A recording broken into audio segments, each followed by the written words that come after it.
بسم اللہ الرحمن الرحیم۔ سائم ہومیوپیتھک انفرٹیلٹی کلینک سے آپ کی خدمت میں حاضر ہوں۔ آج کا جو ٹاپک ہے وہ بھی بہت خاص قسم کا ٹاپک ہے، اور آج کا ٹاپک ہے گینگرین۔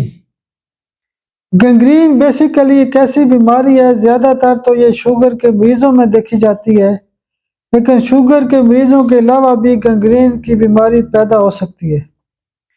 گینگرین سے مراد یہ ہے کہ باڈی کا کوئی نہ کوئی حصہ، خاص کر کے جو پاؤں ہوتے ہیں، اس کی انگلیاں یا جو آگے پنجہ وغیرہ ہوتا ہے، اس کے اندر گینگرین پیدا ہو جاتی ہے۔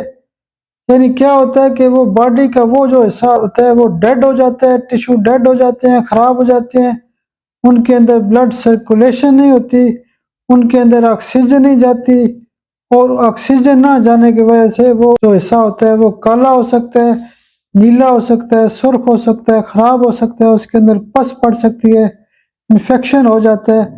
بالآخر کیا ہوتا ہے کہ گینگرین کے جو مریض ہوتے ہیں ان کے پاؤں بھی کٹ جاتے ہیں، ان کی ٹانگیں بھی کاٹنی پڑ سکتی ہیں۔ تو گینگرین جو بیماری ہے اس کا ہومیوپیتھی کے حوالے سے خوبصورت علاج کیا جا سکتا ہے۔ گینگرین کے جو مریض ہوتے ہیں اس میں جو سب سے پہلے ایک ڈوز ہم دیتے ہیں، اس میں انتراکسینم سی ایم میں ایک ڈوز دی جاتی ہے، چونکہ یہ سیپسس کی ایک بہت بڑی دوائی ہے۔ دوسرے نمبر پہ جو ایک ڈوز دی جاتی ہے وہ میڈورینم سی ایم میں دی جاتی ہے، اور تیسرے دن جو ایک خوراک دی جاتی ہے وہ پائروجینم سی ایم میں ایک خوراک دی جاتی ہے۔ کیونکہ میں نے پہلے بھی بتایا کہ گینگرین کا جو مریض ہوتا ہے اس کے اندر اتنا زخم ہو جاتا ہے، انفیکشن ہو جاتا ہے کہ شدید قسم کی بو پیدا ہو جاتی ہے، اور اس طرح کی جو 3 آپ خوراکیں دیں گے تو اس کا جو مرض ہوتا ہے وہ کم ہونا شروع ہو جاتا ہے، اور اس کے اندر بلڈ سرکولیشن بہتر ہونا شروع ہو جاتی ہے۔ جو دوائیاں صبح دوپہر شام استعمال کی جاتی ہیں اس میں سب سے پہلے آپ سلیشیا 200 پاور میں استعمال کر سکتے ہیں۔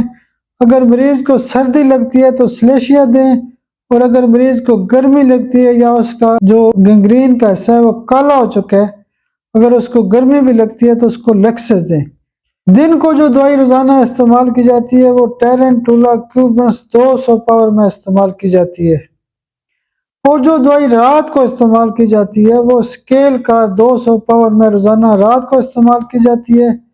اور گینگرین کے مریضوں کی ایک خاص بات اور بھی یاد رکھیں کہ اگر اس کو بالخصوص آکسیجن کا مسئلہ کھڑا ہو جاتا ہے، یعنی ہم دیکھتے ہیں کہ زیادہ حصہ ڈیڈ ہو رہا ہے، اس کے اندر آکسیجن کم ہو رہی ہے، تو اس میں مخصوص کیسز میں اگر اس بندے کو گیسٹرک کا بھی مسئلہ ہے اور سانس کا بھی مسئلہ ہے اور آکسیجن بھی کم اس کو ہوتی ہے، تو اس کو آپ کاربوویٹ ضرور دیں۔ ایک بہت قیمتی بات ہے، گینگرین کے بہت زیادہ کیسز ٹھیک کیے جا سکتے ہیں۔ اس میں خاص نقطہ قیمتی بات یہ ہے کہ جو مریض یعنی اپنے زخم کا خاص خیال رکھتے ہیں، یعنی روزانہ پٹی کرتے ہیں، زخم کو انفیکٹڈ نہیں ہونے دیتے، یعنی وہ کیا کرتے ہیں کہ ایک لوشن استعمال کرتے ہیں۔ ہم تو یہاں اپنے مریضوں کو ایک لوشن استعمال کرتے ہیں جس میں کیلنڈولا اور ایکنیشیا کیو پاور میں ہم مکس کر کے روزانہ اور زخم کو واش کرتے ہیں۔ تو جب آپ زخم کو صاف رکھیں گے تو گینگرین کے بہت زیادہ پرسنٹیج کے حوالے سے مریض ٹھیک ہو سکتے ہیں۔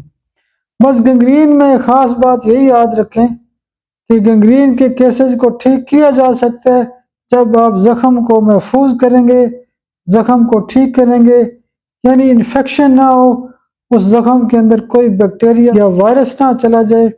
جب آپ اس کو سیو کر لیں گے زخم کو، تو اللہ کی مدد سے گینگرین سے بڑے جو کیس ہوتے ہیں ہم نے ہومیوپیتھی میں ٹھیک ہوتے ہوئے دیکھے ہیں۔